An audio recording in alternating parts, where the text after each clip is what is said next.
a taser. Oh, they're too bigs to wedge through the hole. Yeah. I'm sorry. No, you're not. No. I know you're not. Is the thing. I know you're not. I'm not. I don't even. You know. Yeah, let's get some opera music. Why isn't this on the soundtrack?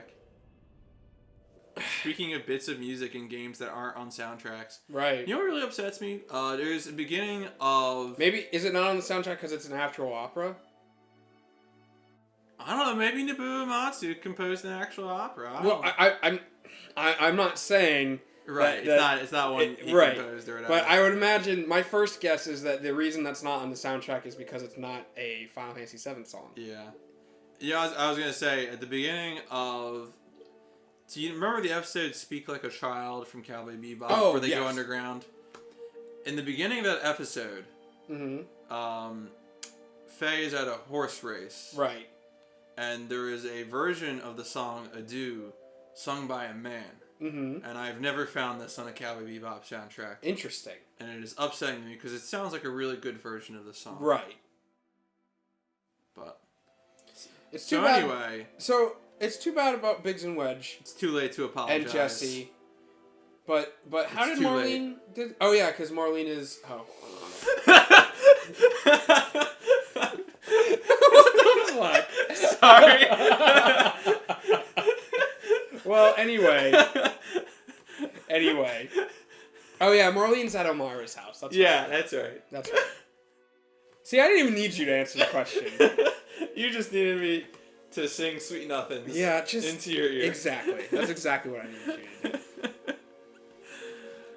do. Arg! See, Barrett is interacting with Barrett's this now. a pirate.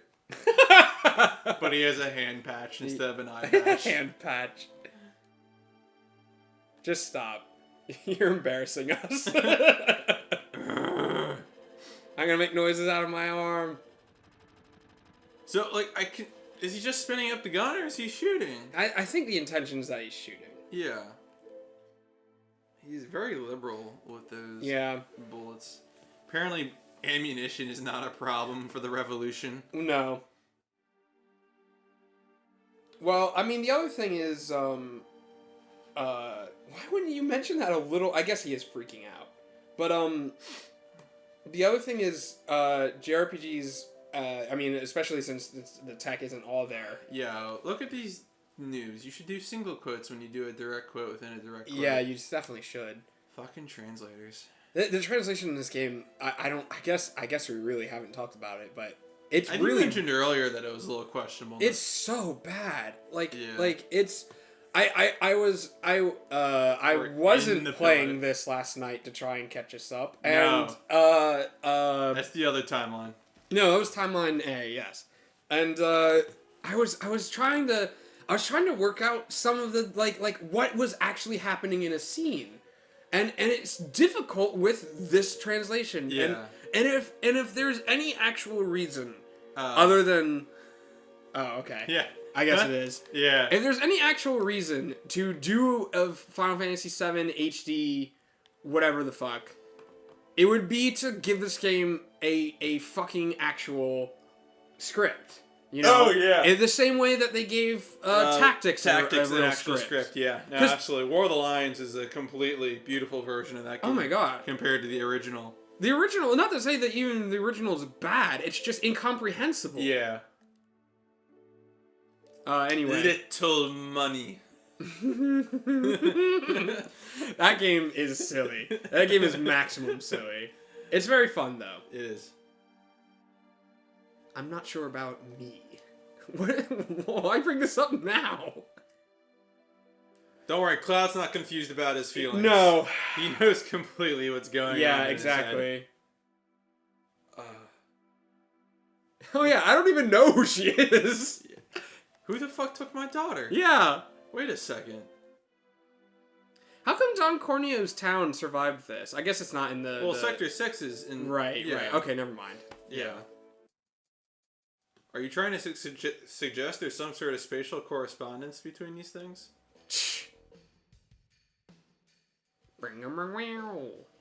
Alright. That's right. I was about to say, can't we just go to the wall right now? No, we can't go to the wall. We gotta do... Oh my god. Wait, why is he... What?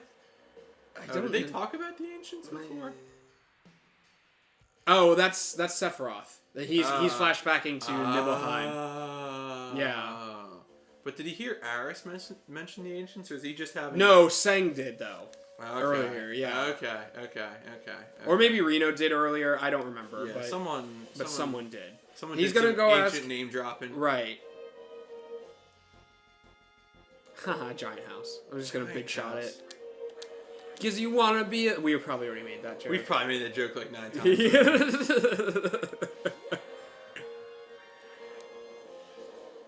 That's like a crazy fat Ethel 2. And the budget has been cut. Budget has been cut. Oh, they don't mean the budget of the movie. I'm never going to be able to eat chocolate pudding again. Oh, it was pretty bad. Or dog food, but I was never really planning That's on true. eating dog food. That wasn't really.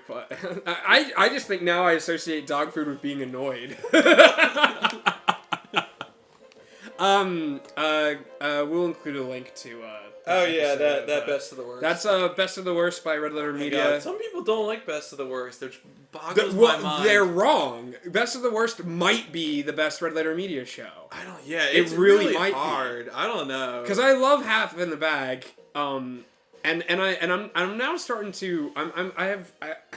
I'm starting to reevaluate the Plinkett reviews a little bit. Well, okay, I would say this. I would say, at the very least, the Star Wars ones are still top-notch. No, for the film criticism, at least. Yeah, no.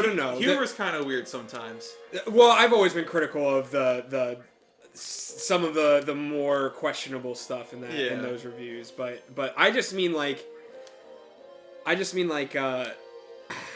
I... Yeah. Yeah. Okay. Yeah. Well, because I there was a point where I really she switches targets if one dies when I think that's what just happened there. Yeah, because wasn't I? Whoa. I used to be really into them because I thought that level of criticism was intelligent, and it is. You have to understand filmmaking to really get what he's trying to say there, in addition to some of the other dumber stuff. And then there's like the Titanic review, which has a great like. Well, I think the Titanic review is and the Avatar review as well. Right. Are important to understanding why James Cameron's films are so effective. Right. And the fact that they're not actually good.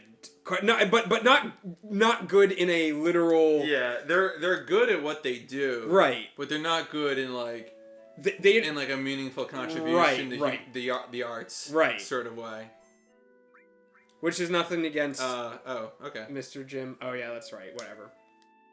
Don't worry, we're never gonna fuck up our saves again. No, it will never happen. Never happen. It will never happen again.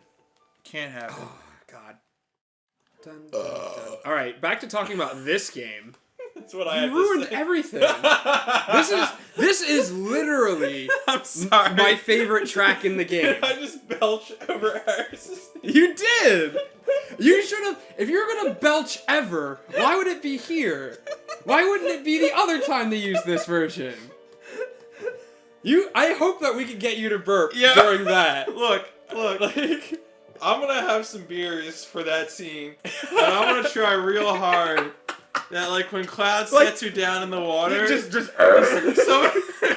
horrible loud belch. That would be fantastic. No, we'll have words for that scene because I have a couple things I'd like to say about that. Ancient, the sole survivor. Now, this is kind of interesting to me because this sort of plot is very chosen one-y for Eris. Oh, yeah. It's the sort of thing that if this were a fantasy setting, she'd be the main character. It's the Dany Targaryen sort of. Yeah. But the story's not focused on her. It's focused on this Cloud, who to me, like, if you read me a summary of Cloud, I would have guessed side character. I think, if I did not know. It just, I mean, for a character like that, it so wholly changes the lens of how the story's told. Yes. Because with Aris you see more, you would know more of what's coming. Right. Whereas a Cloud, obviously at certain points in the story you have a complete twisting of the lens. The greater thing I was saying though is that how is this song so moving with PlayStation 1 audio output? How does he do it? I mean, a lot of it is, of course, my personal affection for it. Right. I'm sure for both of us, there's some rose-tinted glasses. Right. I think it's just a matter of choosing the right timbres. Right. I think I've already been on the record multiple times saying that I enjoy a lot of PlayStation timbres. Right. And this is Uematsu's first trip through PlayStation, right? Right. I mean, that's why he goes through the full dynamic range. I kind of always feel like with a lot of what he does here, he's testing things out. That's why I think the soundtracks of 8 and 9 feel very focused. Yeah. Compared to 7. 9 is like incredibly complete. Yeah, like, 9 is very focused on its thing. 8 is focused on its thing. 7's got a little bit of everything. 7's got a little bit of everything, yeah. Is Eris's dead mom just Eris's model with a dress? It looks like it. Yeah. And like some long flowing hair. Yeah. Probably like the it's probably that chick from the opening scene of Xenogears. Yes. When the space Boeing crashes. The space Boeing.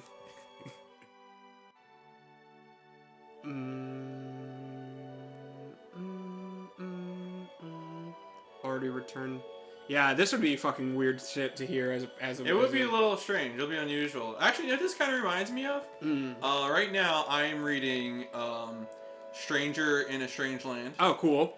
Which is an incredibly misogynistic book. Yes. Like, I can't even believe it. Right. It blows my mind. Right. But all the parts involving the man from Mars are kind of interesting and cool. Right. And apparently, like, Martian society, where I am in the book, is, you learn that it's based on everyone being connected to these old ones. Right. And the old ones are kind of, like, omnipresent. Mm-hmm. And, you learn everything from them. So I almost have to wonder if you could consider the old ones of Mars in Stranger in a Strange Land to be sort of similar to, like, life stream ancients. Right. In this, and that they're sort of omnipresent. They're with the planet. They're sort of they're kind of a unified mass. Oh man, Sang, look at that hair. Yeah, totally. All that pleasure in the back there. So, I would assume, and I know they did not think about it this much, so don't fucking leave any comments, even though you will. I assume because Shinra is a corporation, but it's also the government. And it has now become the government. Right. Yeah. Right. The fucking president, like not the president of Shinra, like the mayor of Midgar, runs the library. Yeah, he's in the Shinra building. Right. He's not even in the main part of the Shinra building. Yes. Like so there isn't any way for Elmira to legally prevent Sen from doing this, really. Like there are no authorities for her to. The only thing that really saves them is like the lawlessness of the slums. Right, totally. Honestly, yeah. Surely you hear voices. No, I don't. You can't prove that shit. Why wouldn't you bring Hojo with like a sonic screwdriver to be like, yeah, it's an ancient. Hojo. Oh, isn't it gonna be great when we get to Hojo? Hojo. What a great villain.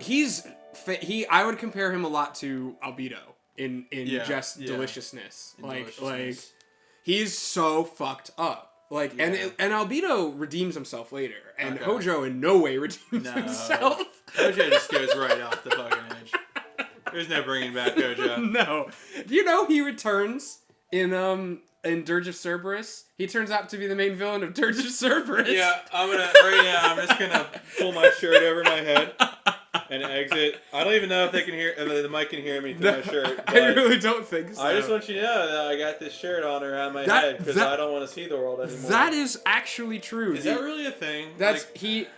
Apparently, and this you can correct me about, Dirge of Cerberus fans, if you're not too embarrassed to speak up. There are no Dirge of Cerberus fans. Don't say that.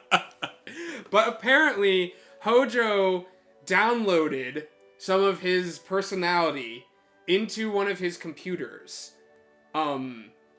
That personality, which, by the way, I'm going to point this out, this is the exact same plot as one of the Dragon Ball Z movies. Can we also just point out here how often, like, we were talking about fan fiction, and honestly, I feel like most sequels that are commissioned nowadays are really fan fiction. Like the Star Wars sequels that are being put together by Disney right now. 7, 8, 9? Yeah. Like they're gonna be what constitutes fan fiction? Here's the thing: owning a piece of intellectual property because someone sold it to you, right? And but you're because you own it, it's not fan fiction. No, it's not fan fiction. Like, I mean, right. I understand it's legal, right? But it's still fan fiction. Like, what if I went up to J.K. Rowling and gave her infinity bucks so I could be the owner of Harry Potter intellectual property? Right. Like, does that make me, if I write Harry Potter now, does that mean it wouldn't be fan fiction. It wouldn't be fan fiction. No, that's stupid. Shut up. Right. So Dirge of Cerberus is fan fiction, is what I'm trying to say. Dirge of Cerberus. I mean, I don't know. I just wonder. Like, why Dirge of Cerberus turned out the way it did. Like, I don't understand why they would take Final Fantasy VII is clearly their most popular game. Yeah. Like it's definitely not. I don't know about definitely. I don't think it's the best one.